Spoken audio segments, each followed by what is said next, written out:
நீதிக்கட்சி காலத்தில் ஒதுக்கப்பட்ட அன்றைக்கு உருவாக்கப்பட்ட மதிய உணவு திட்டமாக இருந்தாலும் அதன் பிறகு படிப்படியாக அண்ணா முத்தமிழர் கலைஞர் காலத்திலே ஒதுக்கப்பட்ட மதிய உணவு திட்டம் பெருந்தலைவர் காமராஜர் காலத்திலே இருந்து மேம்படுத்தப்பட்ட திட்டம். அதே நம்முடைய ஐயா எம்ஜிஆருடைய காலத்தில் சத்துணவாக, அதன் பிறகு மீண்டும் முத்தமிழர் கலைஞருடைய காலத்தில் உண்மையான சத்துணவாக, அதன் பிறகு தொடர்ந்து மறைந்த அம்மையாருடைய காலத்தில் பல்வேறு திட்டங்களாக, இன்றைக்கு அதனுடைய நீட்சியாக நம்முடைய மாண்பு தமிழ்நாட்டு முதலமைச்சர் மூலமாக இதுவரைக்கும் மற்ற மாநிலம் மற்ற வெளிநாடுகளும் இன்றைக்கு பின்பற்றக்கூடிய காலை உணவு திட்டம் என்கிற திட்டத்தை அறிமுகப்படுத்தியது. பிள்ளைங்க படிக்க வேண்டும் என்பதற்காக புதுமை பெண் திட்டமாக இருந்தாலும், தமிழ் புதுமை திட்டமாக இருந்தாலும், அல்லது கட்டமைப்பை மேம்படுத்துகின்ற பேராசிரியர் அன்பழகனார் பள்ளி மேம்பாட்டு திட்டமாக இருந்தால், இப்படி ஒவ்வொரு திட்டத்தின் மூலமாக 2021 16% இருந்த இடைநிலை 5% கீழே நாம் கொண்டு வந்திருக்கிறோம் என்று சொன்னால், இன்றைக்கு பல்வேறு திட்டத்தை நாம் கொண்டு வந்ததன் காரணமாக இது குறைந்திருக்கின்றது. அப்ப ஒன்றிய அரசு என்ன செய்யணும்? நம்மளை பாராட்ட வேண்டும். நாம் கேட்காமலே நமக்கான நிதியை அவர்கள் வழங்க வேண்டும். தொடர்ந்து 2018 ஆண்டிலிருந்து நமக்கான ஒருங்கிணைந்த பள்ளி என்று சொல்லக்கூடிய திட்டம் சமகர சிக்ஷா அபியான் என்கிற திட்டத்தின் மூலமாக ஒவ்வொரு வருடமும் நமக்கான நிதியை தொடர்ந்து வழங்கிக் கொண்டேதான் இருந்தார்கள்.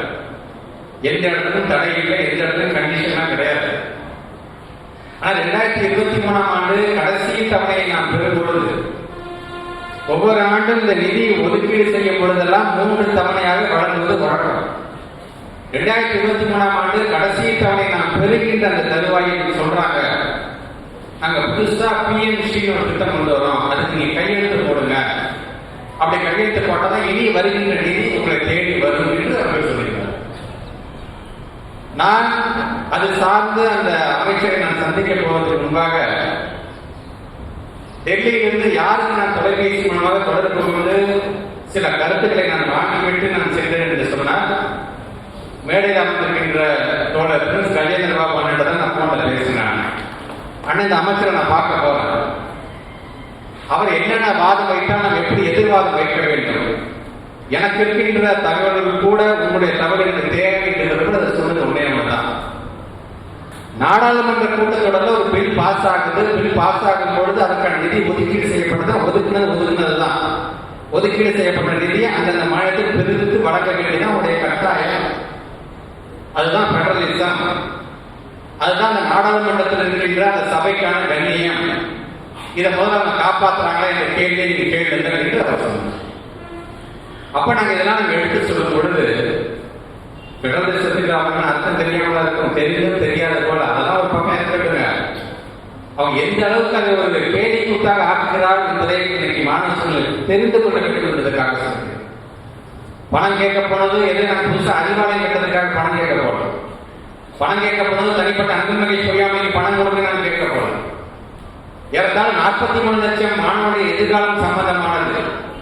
இது சார்ந்த பல்வேறு திட்டங்கள் நாங்கள் கொண்டு வந்துட்டோம். அந்த திட்டம் தொடர்ந்து நடைபெற வேண்டும் என்று சொன்னால் அந்த திட்டத்தை நாங்கள் நடைமுறைப்படுத்த வேண்டும். அந்த திட்டத்தை நடைமுறைப்படுத்திக் கொண்டிருக்கின்ற அதற்கு காரணமாக அந்த திட்டம் வெற்றிகரமாக அது நடைபெறுவதற்கு காரணமாக ஏறத்தாழ 32,000க்கும் மேற்பட்டிருக்கின்ற ஆசிரியர்கள் பணியாளர்களுக்கான சம்பளம் வழங்க வேண்டும்.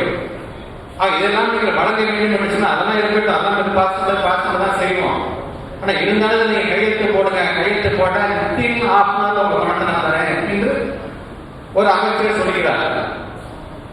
அப்ப நாங்க எல்லா கருத்துக்களும் எடுத்து சொல்லும் பொழுது எங்களோட அன்றைக்கு நம்முடைய மாநில உறுப்பினராக இருக்கிற கனிமொழி அம்மையார் இருக்கிறார், அண்ணன் தோல் திருமானன் இருக்கிறார், பொதுவுடைமை இயக்கத்தை சார்ந்த வெங்கடேசன் இருக்கிறார், காங்கிரஸ் பேரியக்கத்தை சார்ந்திருக்கிற சசிகாந்த் சகோதரர் இருக்கிறார்.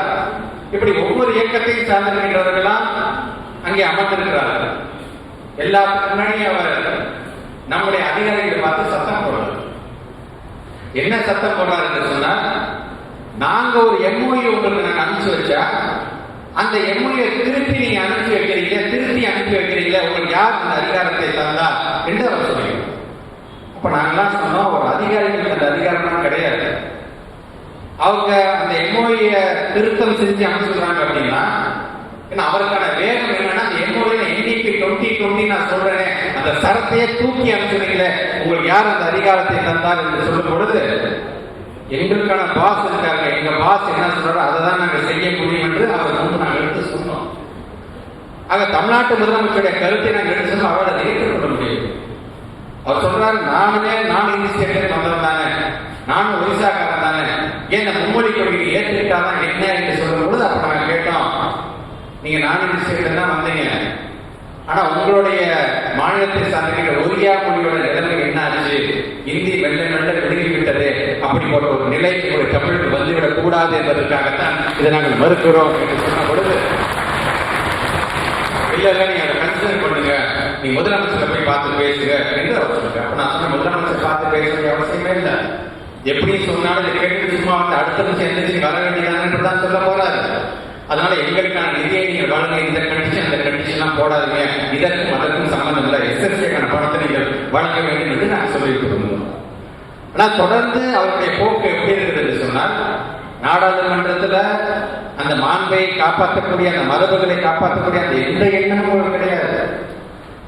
இன்னைக்கு என்இபி சொல்றாங்க, அதான் தமிழ்நாட்டு முதலமைச்சர் சொல்றாரு, அது வந்து வெறும் நேஷனல் எஜுகேஷன் பாலிசி மட்டுமல்ல, அது நாக்பூரோட எஜுகேஷன் பாலிசி என்று சொல்லுகிறார் தமிழ்நாட்டில். அதுதான் உண்மை. என்இபி 2020 நானும் சரி நம்முடைய பல நேரத்தில் பல நாங்கள் அதை அலசி பார்த்துட்டோம். இனமான பேராசிரியர் தான் சொல்றாரு, கல்வி என்பது கடல் போன்றது, அந்த கடல்ல இந்த திசையில தான் குதிக்கணும் அந்த திசையில தான் குதிக்கணும் யாருமே கண்டிஷன் போட முடியாது, எந்த திசையில வேணுமானாலும் குதிக்கலாம் உரிமையை நான் பெற்றிருக்கணும் சொல்லும் பொழுது, இந்தி திசையில தான் நீ குதிக்க நீ சொல்ற பத்தியா, அதை நாங்கள் ஏற்றுக்கொள்ள மாட்டோம் என்பதை ஆணித்தரமாக நாங்கள் சொல்கிறோம். என்இபி 2020 அரசு ஆராய்ந்து பார்த்தீங்கன்னா அது முழுக்க RSS 2020 அது இருந்து கொண்டிருக்கிறது. அதனால்தான் அதை முழுமையாக எதிர்க்க வேண்டும் என்பதற்காக அது இந்தியை ஏதாச்சும் ஒரு விதத்தில் சமஸ்கிருதத்தை ஏதாச்சும் ஒரு விதத்தில் உள்ளே கொண்டு வருவதற்கான வேலையை தான் அவர் பார்த்துக் கொண்டிருக்கிறார். சமஸ்கிருதத்தை இன்னும் உயர்த்தி பிடிக்க வேண்டிய அந்த சூழ்நிலையை அவர் செய்து கொண்டிருக்கிறார்கள் என்பதை நன்றாக உணர்த்துகின்றதாகத்தான் அந்த எண்ணிக்கை கொண்டிருக்கின்றனர். இதை எப்படி நம்மால் ஏற்றுக்கொள்ள முடியும்? 3ஆம் வகுப்பு 5ஆம் வகுப்பு 8ஆம் வகுப்பு படிக்கின்ற பிள்ளைகள் பொது தேர்வு எழுத வேண்டுமா? இன்னைக்கு பிஸ்கட்டை கொடுத்து ஏமாத்திட்டு இருக்காங்க, பிஸ்கட் என்னாத பார்த்து அவங்களுமே எடுத்து சொல்லுங்க. போய் பிள்ளைங்களை கையை முடிச்சு எடுத்த கையெழுத்து போடுறவங்க பிஸ்கட் தரேன்னு சொல்றீங்களே. அதனாலதான் சொன்னீங்க, என்னதான் நீங்க பிஸ்கட் கொடுத்த உனக்கு தான் பிஸ்கட், எங்களை பொறுத்து நாங்கள் தெளிவா இருக்கோம், எங்களுக்கு அல்வா கொடுக்குறேன், அந்த அல்வாவெல்லாம் நாங்கள் வாங்க மாட்டோம் என்பதை நம்முடைய பிள்ளைகளும் சரி பெற்றவங்களும் சரி தெளிவான சிந்தனை இருக்கிறார்கள் என்று சொல்லும் பொழுது, இன்னைக்கு அதை அதிகமாக எடுத்து செல்ல வேண்டிய பணியில் இங்கே வர்க்கத்திற்கிற மாணவ சமுதாயம், பொது உடைமை இயக்கத்தை சார்ந்த சமுதாயம் நீங்கள் முழுமையாக ஈடுபட்டுக் கொள்ள வேண்டும் என்பதற்காகத்தான் உங்களை சந்திக்க நாங்கள் இங்கே வருகை தந்திருக்கின்றோம். அப்படி நம்மளே ஏமாற்றக்கூடியவர்களாக இருக்கக்கூடிய எப்படி நாம் விரட்டி அடிக்க வேண்டும்? ஏதாச்சும் ஒரு விதத்தில் கருத்துக்களை உள்ளே நாம் புரிந்து விடக்கூடாதா? எப்படியாச்சும் நம்ம ஏமாற்றிட முடியாதா என்று கருதக்கூடியவர்கள் அதான் தம்பி நல்லா உள்ளே நுழையும் போதே அவர் வாங்கிட்டு இருந்தார், நானும் பார்த்துட்டு தான் இருந்தேன். ஆக தேசிய இயக்கத்தினுடைய ஒரு மாநில தலைவர் இங்கிருந்து நாங்கள் தமிழர்களுக்காக பேசணும்னு சொல்றாரு. அது ஏதாச்சும் ஒரு விதத்துல தமிழர்களுக்காக பேச கையெழுத்து வாங்குறீங்க, ஒவ்வொரு பிள்ளைகளா கூப்பிட்டு கையெழுத்து வாங்குறீங்க. ஒன்னே கேட்கிறீங்க, அரசு பள்ளிக்கூடம் எல்லாம் சேர்ந்துதானே நீட்டு வேணாம் கையெழுத்து போட்டு கொடுத்தோம். அந்த உணர்வுக்கு நீ மதிப்பளித்தாயா? அதற்கு மதிப்பளிக்காமல் இன்றைக்கு உன்னுடைய கல்விக் கொள்கை என்ற விதத்தில் ஒரு சித்தாந்தத்தை நீ நுழைக்க பார்க்கிறாய். அது எந்த விதத்தில் நியாயம் என்பதைதான் நான் கேட்கிறேன். நீ ஹிந்தி படிச்சுட்டு IAS ஆஃபீஸரா, நீ IPS படிச்சுட்டு IAS ஆஃபீஸரா, IPS ஆஃபீஸரா வந்தது நீ மறந்துவிடக்கூடாது. எங்க பிள்ளைங்களுக்கு என்ன மொழி நிறைய பேசி கற்றுக்கோங்க. அதே 3 மொழியா 4-10 மொழிகள் கூட நீங்க கற்றுக்கொள்ளுங்கள். Option and compulsion. என்ன வேணா படிப்புன்னு சொல்றது ஒரு விதம், இல்லைன்னா இதெல்லாம் தான் நீ படிக்கணும்னு சொல்ற பார்த்தியா, அதை எல்லாம் ஏற்றுக்கொள்ள முடியாது. 3வது மொழி வேண்டும் என்று சொன்னால் எங்களுடைய 3வது மொழியாக இன்றைக்கு உலக அளவில் தேவைப்படுகின்ற மொழியாக C++ படிக்கணும், C படிக்கணும், ஜாவா படிக்கணும், பைத்தான் படிக்கணும், ஆர்டிபிஷியல் இன்டெலிஜென்ஸ் படிக்கணும், ரோபோட்டிக்ஸ் படிக்கணும், அறிவியல் சார்ந்து படிக்கிறோம். இன்னைக்கு நம்முடைய அரசியலமைப்பு சட்டம் என்ன? ஒவ்வொரு குடிமகனும் அறிவியல் சார்ந்தவனை நாம் உருவாக்க வேண்டும் என்பது அரசியல் சாசன சட்டமே. 51A என்ன சொல்றதுன்னு தெரியும். ஒவ்வொரு குடிமகனும் அறிவியல் சார்ந்து பேச வேண்டும், அறிவியல் சார்ந்து சிந்திக்க வேண்டும் என்று ஆசைப்படக்கூடியவர்களாக நம்ம இருந்து கொண்டிருக்கிறோம். அப்படி இருக்கும் பொழுது நீ சம்பந்தமே இல்லாமல் 3ஆம் மொழி படிச்சுட்டாதான் என்ன என்று சொல்லும் பொழுது எந்த போட்டி வச்சாலும் ஓட்ட பந்தயத்தில் தமிழ்நாட்டை சார்ந்திருக்கின்ற மாணவ செல்வங்கள் கோல்டு மெடல் அடிக்கிறான அவன் கால சங்கிலியை நம்ம விழா போட்டுட்டாங்கிற மாதிரி தான் மும்மொழி கொடி நீ கொண்டு வரையே தவிர இதுல ஒண்ணு கட்டாயம் இல்லையே, இது படிக்கலாம் அது படிக்கலாம். ஏன் மும்மொழின்னு சொல்ற? நீ மும்மொழின்னு சொல்றதை கட்டாயப்படுத்துறதானே. அது எங்களுக்கு தேவையில்லை என்பதை தான் நாங்கள் ஆணித்தரமாக நாங்கள் சொல்லிக் கொண்டிருக்கிறோம். அப்படி நாங்கள் உலக நாடுகளோடு நாங்கள் கம்பேர் பண்ணி போட்டி போட்டு நாங்கள் ஆசைப்படுறோம். நீ என்ன நினைக்கிற? பீகார், உத்தரப்பிரதேஷ், ராஜஸ்தான், மத்திய பிரதேசம் இந்த மாதிரி போயிட வேண்டும் என்று நினைக்கிறேன். இன்னைக்கு அரசு தேர்வு அரசாங்கத்தில் நம்முடைய துறை சார்ந்து நம்முடைய எஜுகேஷன் சார்ந்து இருக்கின்ற தேர்வு முறையை நம்ம எப்படி நம்ம கொண்டு போயிருக்கோம்? நமக்கான டீச்சர்ஸ்க்கான ட்ரைனிங் நம்ம எப்படி நம்ம கொடுத்துருக்கோம்? நம்முடைய ஸ்டூடெண்ட்ஸ்க்கு புதுசாக ஒரு பாடப்பிரிவு ஒன்று வரும்போது அது நம்ம எப்படி நம்ம ஃபோக்கஸ் பண்ணலாம்? இப்படி இதை நோக்கி நாம் சென்று கொண்டிருக்கும் பொழுது சம்பந்தமே இல்லாமல் ஒரு மும்மொழி கொள்கை கொண்டு அதை காரணம் காட்டி பணத்தை நிறுத்துறீங்க. எந்த விதத்தில் நியாயம் என்பதை கேட்கக்கூடியதற்காக தான் இன்னைக்கு இது போன்ற மாணவ சமுதாயத்தை நாங்கள் சந்தித்து பேசக்கூடிய ஒரு சூழ்நிலை இருக்கிறோம். அதனால்தான் இன்னைக்கு இந்த கூட்டத்தோட முடிஞ்ச கையோட அந்த கிளாஸை முடிச்சு நேரம் இந்த கிளாஸ் நாங்கள் வந்திருக்கோம். இதுதான் சொல்றேன். ரெண்டுமே மிக மிக முக்கியமான கிளாஸஸ் தான் இதை பொறுத்த வரைக்கும். அரங்கம் சிறியதாக இருக்கின்றது, உட்கார்ந்த கூட்டம் சிறியதாக இருக்கு நினைக்காதீங்க. கடுகு சிரித்தாலும் காரம் போகாதான். நீங்க ஒவ்வொருவரும் அமர்ந்திருக்கின்ற பொழுது உங்களுடைய கருத்துக்களை தயவு செய்து உங்களுடைய ஸ்டைல கொண்டு போங்க. இன்னைக்கு வெறும் சோசியல் மீடியாவை மட்டுமே வச்சுக்கிட்டு நீங்க கட்சி நடத்த ஆசைப்படுறாங்க நிறைய பேர். எல்லாத்துக்கும் சேர்த்து சொல்கிறேன், ஒரு பொது உடைமைவாதியோட கருத்துக்கு நிகராக எவருமே நிற்க முடியாது என்பதற்காக நான் சொல்றேன். இன்றைக்கு இத்தனை கருத்துக்கள் இன்னைக்கு 10 மணிக்கு ஆரம்பிச்சு 4 மணி வரைக்கும் ஒவ்வொருத்தரும் ஒவ்வொரு ஸ்டைல நாங்க பேசுறோம். ஒவ்வொரு கருத்துக்களை ஏதோ விதத்தில் நாங்க சொல்றோம். வருகை தந்திருக்கின்ற அமர்ந்திருக்கின்ற நீங்களும் அந்த கருத்துக்களை உள்வாங்குவதே இந்த கருத்தை இப்படி கூட சொல்லலாம் என்று உங்களுக்கு தோன்றும். அப்படி தோன்றுவது தயவுசெய்து தோன்றுதல் நீங்க மனசுல வச்சு போயிடாதீங்க. நீங்க உங்களோட சோசியல் மீடியால ஒரு 30 செகண்ட்ஸ்க்கு ஒரு பஞ்ச் டயலாக் மாதிரி ஒரு கருத்தை நீங்க போட்டுட்டு அது எப்படி பரவும் என்பதை மட்டும் நீங்க பாருங்க. அங்கே அமர்ந்திருக்கின்றவர்கள் விருதை எங்களை பாராட்டுறவர்கள் மட்டுமல்ல, தோழமை இயக்கமாக இருந்தாலும் நாங்கள் சரியான பாதையில் செல்ல வேண்டும் என்று இந்த பாதையில போங்க என்று சொல்லக்கூடிய தோழர்கள் தான் இங்கே அமர்ந்திருக்கின்ற தோழர்கள் தான். ஒன்றும் சாதாரணம்லாம் கிடையாது. அசோக் நகர்ல ஒரு பிரச்சனை நடக்கும்போது இதே இங்கே அமர்ந்திருக்கின்ற அரவிந்த் தம்பி அதை நான் போகும்போது உள்ளே அந்த இஷ்யூ அட்ரஸ் பண்ணுறது, சார் இங்க வாங்க சார், இந்த பிரச்சனை எப்படி சார் தீர்க்க போறீங்க, எங்களுக்கு நியாயத்தை சொல்லுங்க சார் என்று சொன்ன தம்பி தான் இங்கே அமர்ந்திருக்கின்ற தம்பி. அவங்க எங்களை பொறுத்தவரைக்கும் என்னப்பா நாங்க உள்ளே வரோம், பிரச்சனைக்கு வரோம், தோழமை கட்சியை சார்ந்திருக்கின்ற ஒரு அமைச்சரை பார்த்து நீங்க கைகேட்டு கேள்வி கேட்கிறீங்க நாங்க நினைக்கவில்லை. தம்பி சொல்லுது பொது உடைமை தம்பி சொன்னா சரியாதான் இருக்கும், உள்ள இறங்குறோம் அடிக்கிறோம்.